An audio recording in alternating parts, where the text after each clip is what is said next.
How many wins do you guys think it's going to take in this conference? Is it going to take 10?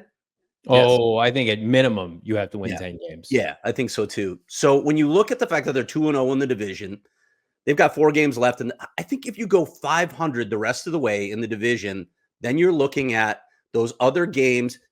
You got to get 2 wins. 2 wins in New England. You better beat the Patriots. Carolina, it's a road game, but still it's the Carolina Panthers. Yes. And the Minnesota Vikings, a road game. You can get 2 wins in those 3 games. But I was thinking about, so looking at the next 5 games, that to me tells the tale of this season, and it's going to decide their fate. We talked a lot about the quarterbacks that they had to face over the first at least 8 games of the season. I mean, I don't know how you guys feel about Caleb Williams and Aaron Rodgers after watching them firsthand in these past 2 games, but when you look at the quality of quarterbacks they're going to face over these next 5 games, we're talking Geno Smith twice. We're talking Bryce Young, whose QBR doesn't even register on the Richter scale because it's so low. We're talking Drake May. This is the opportunity to me for the Cardinals to really make some hay. And thank you, Damon, for putting up the schedule is comparative. Obviously, the Rams have a lot more games because they play tonight, and they got another game that they got to take care of because of their bye. But to me, and I'm curious what you guys think, it feels like this next 5-game stretch defines the Cardinals season. I do not see a path for the Arizona Cardinals right now to make the playoffs as a wild card team. So let me just preface this by saying that I think to make the playoffs, as crazy as it sounds, you have to win the NFC West. Why do I feel that way? Because the Vikings have frauded it up. They have 7 wins already. Does anybody feel like the Packers are not making the playoffs? The NFC North is getting 3 teams in, but cut and dry. They all play each other. How's the NFC North not getting 3 teams in? Well, if you win in Minnesota, right? If the Cardinals win there, they have a chance. I feel like I mean, you'd have maybe the tiebreaker. Are the Vikings going to go like 3-5 down the stretch? I mean, it's possible. My concern is, Craig, I do think that the division is going to come down to those final 2 games. Yeah. But 10 wins this year most years you're getting in the playoffs regardless. I'm just concerned with the Vikings have built up so much collateral. The Packers will get their act together. They're going to win 10 plus games. They beat you. And then the NFC East and the teams that they're playing are such garbage. Yeah. You know, Bo and I were texting about this earlier today. The Commanders play nobody, and they already have 7 wins. The Eagles' strength of schedule is a joke. Now, there's only 3 wild card spots. The NFC South's getting 1 team in, and we know the NFC East, the NFC West, and the NFC North are fighting for 3 wild card spots. Yep. It's going to be tough. It almost feels like you have to win the division, and I'm with you. I think 2-2 the rest of the way probably gets it done. Yeah, we've got the benefit of San Francisco and the Rams playing each other. At least it's one more game on the schedule between those two. Hopefully cannibalize each other, at least one of them, take one of them out of the equation.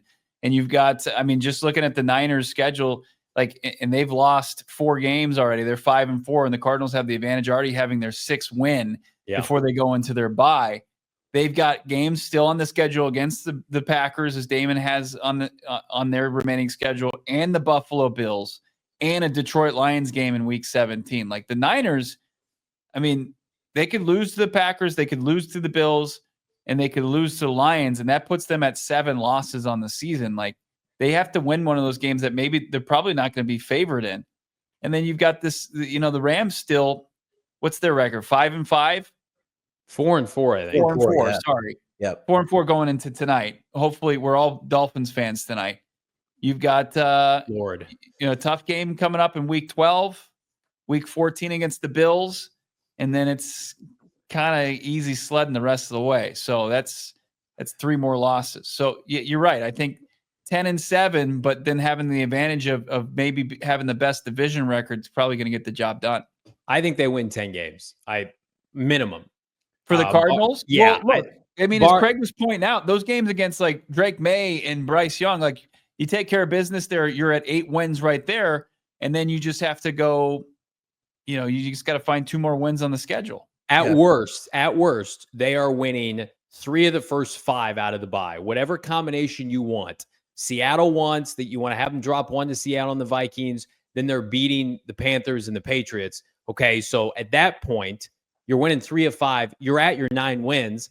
If the Cardinals then lose back-to-back division games and you go to 9 and 8, then you don't deserve to make the playoffs. But Yeah. I think they get to 10 wins. But I remember in 2013, as does Craig and Bo, I'm sure you remember this as well. Cardinals won 10 games. They needed 11 to get in the playoffs. I mean, that was, I know there was only 6 teams make the postseason at that time, but we got a lot of football left to go. I would hate for this team to get to 10 wins and somehow not get in the postseason. Yeah, but you're right about the wild card situation around the NFC too. It is going to be tough. You do need Minnesota probably to fall off a little bit. I do think that's possible. I don't think they're a fraud necessarily. I like that defense, but I don't think they're as good as their record right now. That's probably a game that, like, if you're thinking if we're getting in any other way other than the NFC West title, you got to win that game. You got to take care of business there.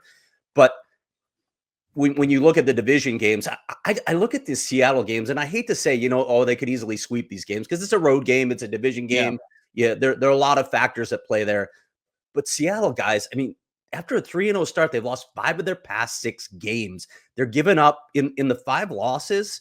They're giving up 32.8 points. They're the most penalized team in the league. There's so much going wrong right now with them. Geno Smith's thrown 10 interceptions. He's been sacked a ton of times, 28 times. Yeah. I don't know. Even the run game there that was supposed to be the strength of this offense, they're 26th in the NFL in yards per game. So there's not a lot going right in Seattle right now. I know they're coming out of the bye, and you can get some things right. Maybe you can make some adjustments, but they got to play another game before the Cardinals. And I feel like if they lose that game to San Francisco, you can kick this team while it's down and basically kick them out of any hope of the playoffs. Let me break it down for you. I mean, like, the Cardinals would have the advantage of the head coach. They could take advantage of a bad run defense in a team that's kind of discombobulated and undisciplined. It sounds like the last 2 teams the Cardinals just beat the holy crap out of the last 2 weeks. I mean, and they can take advantage of it, of a team that's just struggling.